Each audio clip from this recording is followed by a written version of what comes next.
xam ne nag ñoom ñoo fa nekk ngir ñu daal di fekki coalition Diomaye président ndax loolee nag dina daal di tax Sénégal mën a baax lii mooy seeni ay kàddu ñu teelu leen.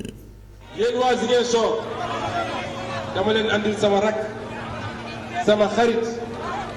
di suñu candidat ñun ñëpp muy Bassirou Diomaye Faye. moo tax fii Ziguinchor de façon symbolique lay lancer un appel ci ñi nga xamante ne ñu ngi ci boor bee te ki ñu leen tànnal doyu leen parce que xam nañ li nekk ci moom ñu xam ne ñu ngi leen di ubbil suñuy bunt di leen tàllal suñu loxo ndax xam nañu ne li ñu leen jox baaxul jagul. dañu rejoindre le camp patriotique, le projet d'un Sénégal souverain, le projet d'un Sénégal de justice, le projet d'un Sénégal de prospérité, mais aussi le projet d'un Sénégal qui donne l'exemple, qui guide, qui inspire une Afrique en progrès. moo tax fii Ziguinchor de façon symbolique lay lancer un appel ci ñi nga xamante ne ñu ngi ci boor bee te ki ñu leen tànnal doyu leen parce que xam nañ li nekk ci moom ñu xam ne ñu ngi leen di ubbil suñuy bunt di leen tàllal suñu loxo ndax xam nañu ne li ñu leen jox baaxul jagul. dañu rejoindre le camp patriotique, le projet d'un Sénégal souverain, le projet d'un Sénégal de justice, le projet d'un Sénégal de prospérité, mais aussi le projet d'un Sénégal qui donne l'exemple, qui guide, qui inspire une Afrique en progrès. ñu wax ci candidat bi Aly Ngouille 2024 bi nga xam ne nag ma nga woon ca jàmm gën si Cap Mbao ak fi nga xam moom mooy ci diwaanu Pikine ngir waxtaan ak ñoom ci lu soxal programme am bi nga xam ne nag lam ca gaal gën a yebbi bokk na ci mbirum sécurité moom nag la mu xam ne nee na buñ ko daal di fale dina daal di yokk sécurité bu baax ci diwaanu Pikine waaye ci commune urbaine yi nga xam ne ñoom ñoo nekk ci Sénégal Aly Ngouille Ndiaye li mooy ay kàddoom. li may déclarer sama candidature. lenn moo ma motivé woon ne nañ delloo si yaakaar ci réew mi nañ delloo si yaakaar ci réew mi ndax dund bi cher na dund bi sax cher na kenn ku nekk ci ñun ak foo mun de toll yaa ngi koy yëg. tey benn aspect laay jël ci sama programme wax ko fii ci Pikine muy wàllu sécurité. ginnaaw bi ñu waxee ne dañuy delloo si yaakaar ndax Pikine rëy na population bi fi nekk heure bu nekk la ñuy xëy heure bu nekk la ñuy wàcc di jànkoonteeg ay problème de sécurité yu ñëpp xam loolu moo tax ma ne bu ñu yàlla tegee ci bopp réew mi dafa am liggéey boo xam ne tàmbali woon naa ko bi ma nekkee ministre de l'intérieur moo doon renforcer sécurité bi fii ci Pikine commencé woon ci tabax ay commissariat yi ñu war a tabax ci Pikine ak ci yeneen communes yi bëgg nañu fexe ci Sénégal commune bu ci nekk rawatina les communes urbaines bu ci nekk am benn commissariat de police ndax nit ñi boo leen bëggee sécuriser il faut ñuy gis la police à leur côté bu loolu weesoo également wax naa léegi Pikine ni mu toll war nañ fi def waxuma sax benn institut waaye institut d'enseignement supérieur pour que xale yi bu ñu amee baccalauréat bañ a xalaat rek ne dañoo war a jàngi université Dakar di sonal seen parents yi di sonal seen bopp ci ay transport wala ci ak ay dëkkuwaay.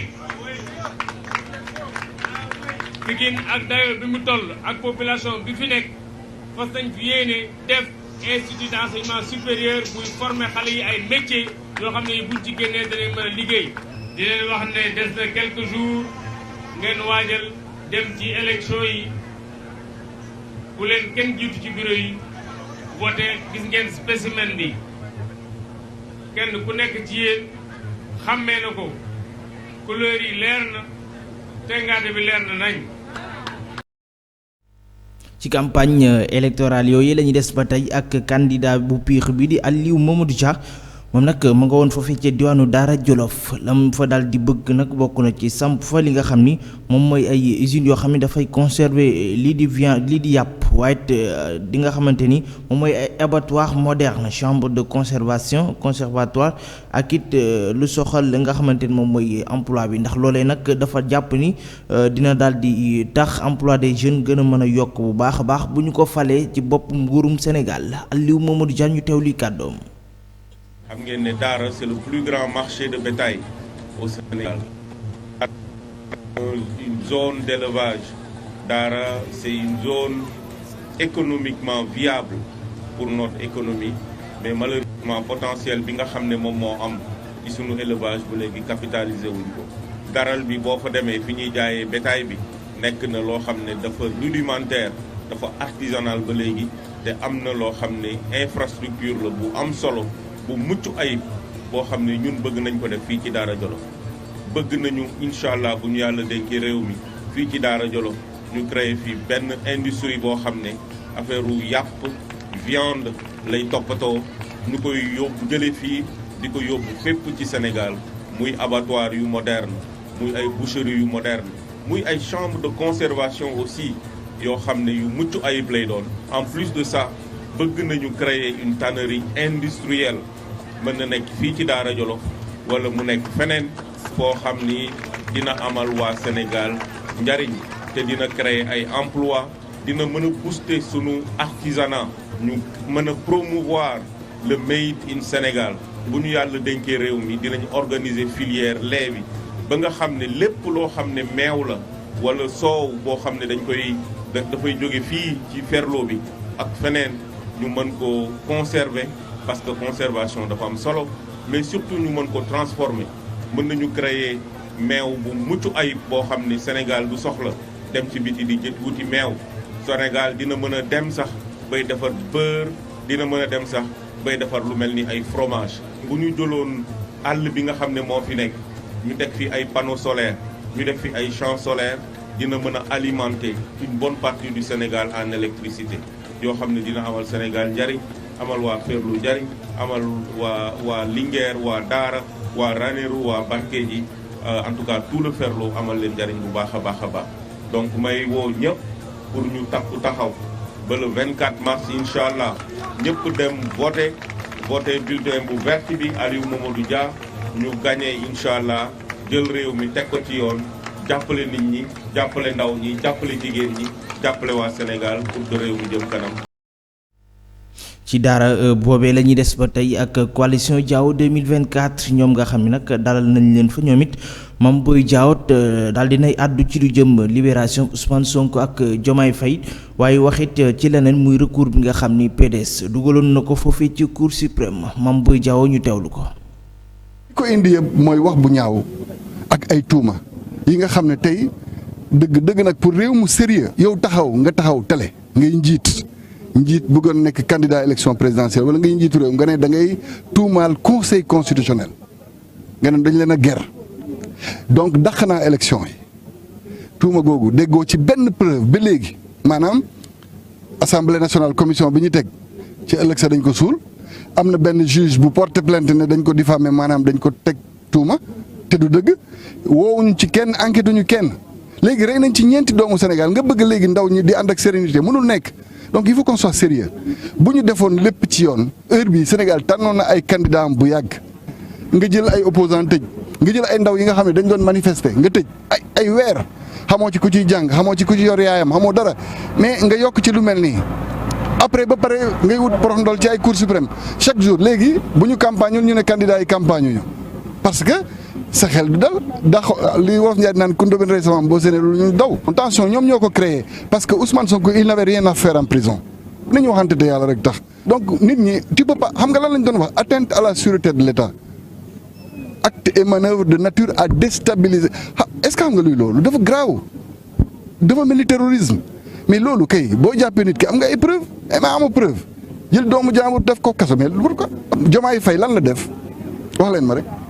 yow journaliste que waaw ma lan la Diomaye def bind non mais attends c'est pas et pourtant il y a des gens qui sont au pouvoir qui ont dit pire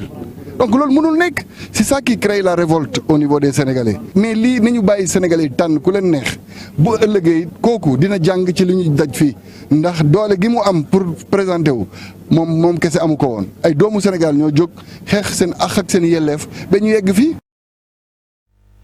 ci lu soxal mbirum politique la ñuy des ba tey ak professeur Amsatou Sow Sidibé ak nga xam moom mooy partem ñoom nag daal di nañuy fecc ci coalition Diomaye président la ko waral nag bokk na ci ay bëgg-bëgg ya nga xam ne nag ñoo ko daal di méngoo li mooy ay kàddoom ñu teewlu ko. Sénégal benn bopp la kenn mënu ko xaar di leen nuyu yéen ñëpp di wax ni man candidat laa woon conseil constitutionnel moo ma génne ci mbir yi boobu ba tey maa ngi gëstu di xalaat naan kan laa war a jàppale ci candidat yi ma seet si bare nañu mën naa wax ni daanaka xëy na benn wala ñaar ñoo ñëwul seet si ma ñoom ñëpp nag di ay nit ñu baax waaye bi ma waxtaanee ak sama base politique ñoom dañu joxoñ coalition Diomaye Diakhar Faye coalition ak Ousmane Sonko man nag dama ni dinaa ñëw liggéey ak coalition bi ngeen laaj ma fu ma ko teg fi ma ko jëkk a teg mooy ñun dafa am lu ñu niroo ñun troisième voie politique dafa am lu ñu niroo ak vision wu coalition Diomaye am yi ñu niroo ndax ñun dañu jël nit ak citoyen teg ko ca kaw jël li ñuy wax valeur teg ko ca kaw ba pare nag citoyen bi il faut mu dugal loxoom ci mbiri ndax yëf yi baax ñaareel bi moo di ni tey Sénégal dafa changé dañu dugg ci Sénégal bu bees bi dafa ni tey justice la ñu bëgg tey dañu bëgg ñu respecté ñu ndax ay nit lañu yàlla ñu sàkk dañu bëgg suñu dignité ñu delloo ñu ko te ñu xam ni loolu rek moo mën a tax jàmm am ci réew ak stabilité loolu bu amee da ngay dem saafoo ak fa nga xam ni yaakaar nga ñu peuple bi fa la gën a am yaakaar nga dem ànd ak ñoom lu mel ni bu amee ne këtt ni jonn taxaw kenn bëggu caa génn il faut que ñu boole xeli boole xoli boole doole ji ndax li ñuy wër wut ko ñu mën ko am moo tax bu ñu taxawee moment boo xam ne dañu war a booloo dañuy dem dugg ca groupe ba bokk ak nit ñi tax la ñu bëgg mu am yal na ko yàlla def. leneen ci xibaar muy liggéeykatu Dakar Nage yi nga xam ne nag ak njàqare la ñu daal di nekk ci seen contrat boobee nga xam ne nag lañ ci daal di gis dalul seen xel loolee waral ñu doon amal janook taskatu xibaar ngir nag di woo jëwrin bi yor wàllum napp gi mu xoolaat yooyu les contrat Abbas Fall moo yore kàddu ga li mooy ay kàddoom ci ay leeral. dañoo am njàqare bi mooy lan dañu nekk di liggéey ak benn entreprise bi ñuy wax Dakar Nage mu jëm ci fin de contrat de concession ci fin de contrat de concession boobu noonu à notre grande surprise ñu gis ni ba léegi appel d'offre amul wala boog gisuñu ko li ñu gën a tiital nag mooy que ni dañu gis ñoo xam ne dañu fa ñëw di visiter chantier bi ni ñoom ay soumissionnaire lañu te SIRN moo leen invité loolu nag li ñu siy dégg mooy que ni kon am na lu ñuy rumbandaat ci suuf muy SIRN muy ministre de la pêche donc loolu nag moo tax tey jii nii ñu ñëw fii pour leeral lu bëri yuuxu tamit pour que ñi nga xam ni mën nañu ci dimbali ñu dimbali ñu ci ñi nga xam ne aussi am nañu ay kàddu walla am nañu dara ci benn ndobbal tànk ci wàllu woowu noonu ñu xoolaat li ñuy def lan la parce que Dakar Nage ña fay liggéey ci sénégalais bari na am na lu ëpp 600 emplois direct ak ay sous-traitants ñoom seen bu la ko toppee ay junni sénégalais ñoo fay liggéey ak seeni famille dafa tedd kon tey bu ñu toogee ba mu des élection yi des ay 2 semaines wala 1 semaine ñu bëgg tafee affaire bi jox ko ka nga xam ni moom la ñu bëgg wala ka nga xam ni moo ëmb sëb sànqal loolu travailleur Dakar Nage bi du ñu ko nangu donc ñu ngi leen di jox tamit rendez-vous mercredi sa Dakar Nage pour wane suñu bopp wane ni lii kat di ministre bi di def monsieur Pape Sagna Mbaye ak waa CIRN li ñuy def kat travailleurs d'accord ñu si parce que fan ñu jëmee kat amul ndox. ci mbirum napp la ñuy des ba tey ak foofii ci Rufisque mu mel nag ña fa nekk maire ba futt la ñu daal di def ginnaaw la nga xam nag ñoo ngi koy gis muy exploitation pétrole phosphore port Vracky li nga xam moom mooy minéral bu nekkee ci Bargny Sendou ak aire marine protégée centrale charbon yi nga xamante ni nag jàpp nañ ñu mën na daal di indi ay jafe-jafe ci askan wi nga xamante ni moom moo fa nekk loolee waral. ñuy woo autorité étatique yi ngir ñu àddu ci mbir moomee kenn ci ñoom yëkkati na ci ay kàddu ñu teewlu ko. ñoom foog ñu bàyyi xel littoral bi ñi nga xam ne avec l'avancée de la mer aussi géej gaa ngi dox kër yëpp daanu na Bargny boo fa demee Sendou wala Minam wala Tëngéej kër yi daanu na te suñu gannaaw nga xam ne Diamniadio moo fa ne te xam ne mënuñu dem faneen fudul fii bu ñu yóbbuwoon Fongolimbi wala ñu yóbbu ñu Sangalkam géej gi bu ñu xëyee fa la ñuy jëm ñoom. zone PP bu Bargny mu ngi suñu tefes tey aire marine protégée bu Gorée mu ngi si géej gi ñu ne kon littoral boobu yëpp dañ leen koy tere diggante bi li si des buñ fa dajee ay conflit rek lay indi ñu sóoraale si transformateurs yi ñu sóoraale si mareyeurs yi te xam ne ñoom ñooy acteur premier. juróom-ñetti waxtu toftal fukki simili ak juróom benn dañuy tàbbi ci xibaari bitim réew yi.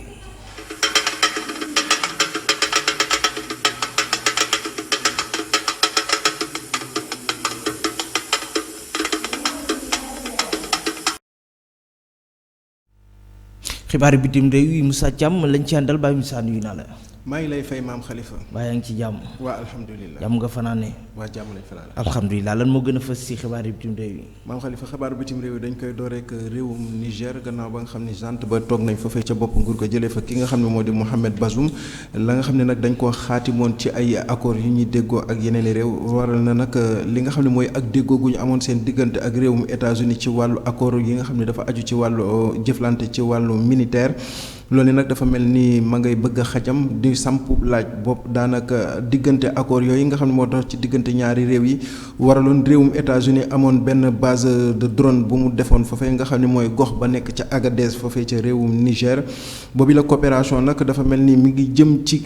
ñagas wala it njott nañ ni laaj bi samp foofee mooy danañ jëm ci war ko mën a dakkal wala ñu xoolaat ko loolu nag doon na loo xam ne ña ngi ko doon waxtaanee diggante ñi nga xamante ni ñoo nekk foofee ca junte ba ak it ñi nga xam ne ñoo nekk ca wàllu jëflante ak bitim réew ci nguur ga nga xam ne ñoo fa nekk bootu ci nguuru ko soldat yooyu maam Khalifa bu ñu fa jógee dañuy wutali fële nga xam ne mooy ca réewum Congo Brazzaville. foofu nag benn ONG moo fa lancé niki ci week-end bi nga xamante ni nii moom la ñu génn benn levée de fonds boo xamante ni lañ ci jublu nag mooy sàkku kàttan ak finance boo xam ni danañ mën a amal ab plainte bopp dañ koy jëmee ci ñi nga xam ne ñoo amee détournement ñoo amal ab détournement ca alalu réew ma lu toll ci 14 000 milliards de francs CFA yoo xam ni dañ ko luubal foofee ca xaaj ba loolu nag moo tax ONG boobu ànd ak ONG yi nga xamante ne nii ñooy xeex lépp lu aju ci wàllu àq ak yelleef doomu aadama ak xeex wàllu ger ñi ngi woo askan wa ak it bonne volonté yi ñu gunge leen ci boobi la combat ngir ñu mën a amal ak leeral foofee nga xamante ni mooy ca Congo Brazzaville rawatina la ñu luubal ci xaalis mi ngi tolloon ci 21 millions d'euros ci xaalisu euro buñ ko ci xayma maam Khalifa bu ñu fa jógee dañuy wutali fa la nga xam ni mooy ca Russie foofu nag xam na ni ki nga xamante ni mooy Vladimir Poutine demaatoon na ci ay jongante yi njiitu réew doon xoolaat ndax dana wéy di togg ci bopp réew maam déet waaye dafa mel ni la nga xam ne moo tukkee gum ca mbañ gàcce ba ñu defee ab xayma ba noppi résultat néggandiku ya nag moo di ni am na lu toll ci 87% ci ñi nga xam ne ñooy suffrage universel bi nga xam ni ñoo jot a voté ci li nga xamante ni nii moo di élection boobu doon élection présidentielle foofee ca Russe niki noonu ba élection ya noppee nag gannaaw ba résultat néggandiku ya wàccee niki démb ci dimanche bi jàpp tey ji ci altine ji kii di Vladimir Poutine yëkkati na ay kàddu ci télévision ba nga xam ne moo nekk foofee ca réewum Russe di xam ne ni kat moom réewum Russe daanaka jox nañ ko bopp ba tey waaye it réew moom yi du nangu kenn ku ko intimider waaye it du nangu kenn ku écraser réew mu nga xam ne moo di réewum Russe loolu gën na fes ci discours bi nga xamante ni nii moom mooy discours président Poutine gannaaw ba nga xam ni résultat ya néggandiku ya wàcc na bu ñu fa jugee maam Khalifa dañuy wutali fële nga xam ne mooy ci réewum Inde foofu nag daanaka lu ni mel lañ fay néggandiku lañ fay xaarandi te mooy lu jëm ci élection générale ya nga xam ni ma nga war a door processus électoral bi ci 19 avril jàpp ba le 1er juin bi ñu dëgmal ci la ñuy ubbi li nga xam ne mooy boobu le processus électoral ngir amal lépp loo xam ne nii jëm na ci tabb ka nga xamante ni mooy doxal foofee nga xam ne mooy ca réewum Inde loolu yi nag daanaka bu ñu sukkandikoo ci ki nga xamante ni doon na fa li nga xamante ni mooy premier ministre moom nag mi ngi wax ni favori bi kat daanaka mi ngi féete ak ñoom loolu yi waral na it daanaka muy sàkkuwaat ngir amaat 3e mandat boobu daanaka askan wa buñ ko tànnee tabb leen ñoom ñu doxal réew moom di réewum Inde gannaaw bu élection générale yi egsee maam Khalifa foofee ci réewum Inde ñu bàyyi nga wéy ci li des ci lii jotaayu xabaar lii di xabaar bitim réew yi maam Khalifa. Moussa Thiam di ko jaajëfal pàcc gu mujj ci xibaar yi édito lay doon ànd ceeg Aj Mansour Diop. waa PDS dafa mel ni dañoo xam lu waa Sénégal xamul donte woon ñàkk nañu ci kanamu Cour suprême taxul ñu xaddi ne nañu daañu def lu ñu mën ba élection yi du am donte béy wees na mbuus mais bëgg nañoo xam lu tax ngeen namm li ngeen namm ndax rek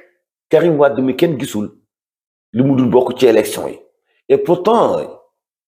ay téeméeri nit pratiquement ñoo bëggoon a doon ay candidat ngir bokk ci élection présidentielle yi ñenn ñi dañu mujj bàyyi désister ñenn ñi amuñu parrainage ñenn ñi ci seggub 2e tour bi Karim Wade wàcce lañu wàccalee alors lan moo tax ñooñu ñëpp accepté dogal bi bàyyi ko ci conseil constitutionnel yéen ngeen ni jamais doo leen ko accepté Sénégal yi toppatuñu leen sax ci jeu bi ngeen nekk question bi ñu leen di laaj mooy kan ngeen di jàppale ci élection présidentielle yi ci ban coalition ngeen di dem da ngeen di dem ci Amadou Ba mi ngeen tuumal corruption ci ay magistrat ngir nasaxal candidature Karim Wade wala da ngeen di dem ci Ousmane Sonko mi leen xeetali woon ci élection législative yi bi ñu accepté coalition interwàllu wala fan ngeen jëm jamono ji ñu nekk ku amul péete na ngay soof ku kenn xamul fi nga jëm doon neex a gunge wax leen ñu nan ngeen jàppe sénégalais yi ci seen xeetu doxalinu politique bi ngeen di def ci Sénégal ñun suñu digganteeg élection yi juróom-benn fan moo ci dox dañuy dem élection incha allah président Macky Sall semaine lañ ciy teg mu tàggatoo dem Sénégal am njiit lu bees keneen remplacé ko ñuy ñaan mu doon kuy indi changement ci Sénégal ki xam souffrance su Sénégal yi seen coono seen jafe-jafe ki taxaw mën a indi solution jàppandalal nit ñëpp bokk ci gestion bu Sénégal muy gestion inclusive càcc gi mën fee bàyyeekoo fonctionnaire milliardaire mën fi bàyyeekoo suuf si ñuy caxat-caxatee mën fi bàyyeekoo koom-koom bi ñu teg ci loxoy étranger yi mën fi bàyyeekoo ñu dooleel agriculture élevage ak wàllu sécurité Sénégal soxla na ko guddi yi ñu tollu tembe ndax bari na lool ay jafe-jafe yu mu ngi gàllankoor ñi dëkk Sénégal ci seen bopp foogoon nañu ni ak seen expérience ci wàllu politique yéen waa PDS foofu ngeen di xalaat jëmale mais ngeen taxaw bëgg a forcer Sénégalais yi Karim Wade ni moom wala du doon kaneen mel ni réew mi ndonom la foog ngeen soppi aw doxalin bi ngeen fi jógeeg léegi yàggul fukki at ak ñaar dong ci la toll alors boobaak léegi mënu leen fi amaat yenn doole yi bay teg ndawal heureusement bi ngeen traversé législative yi ngeen moye woon ci waa coalition Yewwi ngir tey ngeen toogewaat nii mais loolu sax du problème kan mooy seen leader yéen waa PDS Abdoulaye Wade wala Karim kan ngeen di jàppale sax yéen waa PDS kan mooy ay jël ay dogal ci seen biir parti boobu sénégalais yi naan nañu bu baax doxalinu politique bi ngeen di def te duñu leen ci fekk si parce que tey xalaat dàq élection ba tax ngay def ay recours amul lu ko gën a catastrophique ci Sénégal tax ngeen ñu lompoñal suñu démocratie tax ngeen ñu lompoñal suñu calendrier électoral mag nag benn yoon lay fot ci ndab du ko tollantiwaat ça suffit nit ñi dañu bëgg changement ci Sénégal nit ñi dañu bëgg beneen doxalin bu méngoo ak ni nga xamante ni bii moom la ñu séntu Sénégal doxe noonu yeneen fukki at ak ñaar yi nekk ci suñu kanam waaye pas yéen ñu delloo si waat leen bu leen neexee nag ngeen nekk ci géew bi politique waaw féete rek ci opposition bi chaque jour seen doole gën a wàññeeku mais pas ngeen di def ay jéego yoo xam ni dafay xajamal suñu démocratie nouvelle ère la ñu bëgg ay politiciens yu bees vision yu bees xalaat yu bees Sénégal gu bees comme nit ñi amee incha allah dimanche prochain président bu bees waaye nit ñi duñ leen fekk si ci seeni bëgg-bëgg ndax yéen ki ngeen di défendre daa nekkul sax Jolof. fi la ñuy dar keppe xibaar yi juróom-ñetti waxtu yi ginnaaw bu ñu dal di jógee ci xibaar yi dañuy tàbbi